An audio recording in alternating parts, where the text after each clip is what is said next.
Hi, I'm Jeff Murrah. I want to welcome you to Healthy Marriage Tips, where today we're going to be talking about signs of trauma bonds in your marriage. Now, I decided to go ahead and start several videos dealing with trauma bonds because I see in some of my emails people have a lot of questions about them and are concerned about trauma bonds. Now, trauma bond is bonding that happens during a trauma.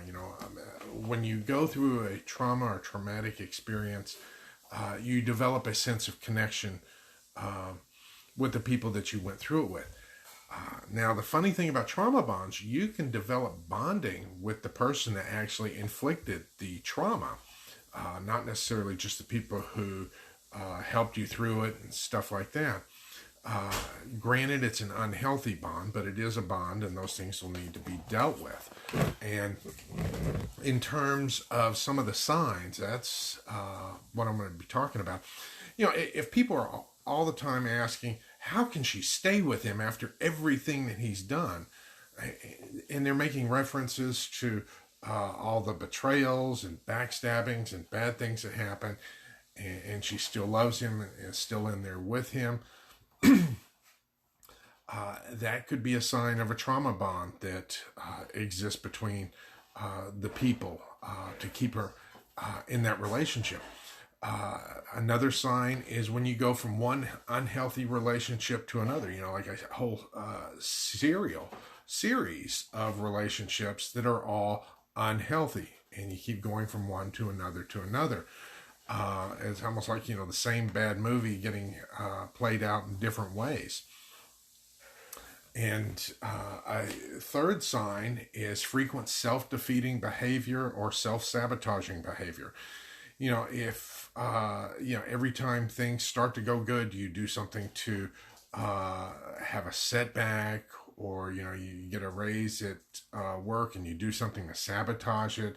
I've even seen people put on extra weight just to keep other people away from you because you're afraid of what might happen if you didn't have the weight to keep them away.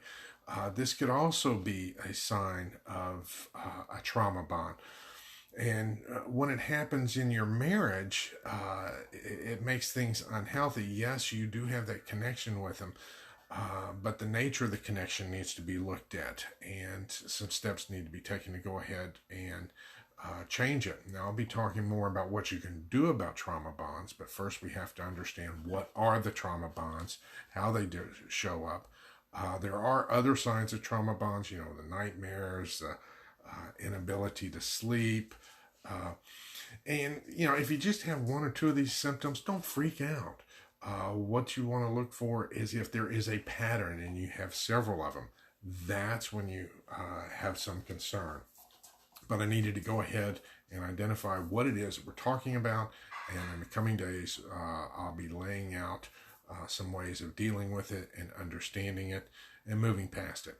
So until next time, this is Jeff Murrah, wishing you best regards. If you have questions or concerns, leave them below so I can even custom tailor the presentation on trauma bonds to more specifically address your questions and your needs.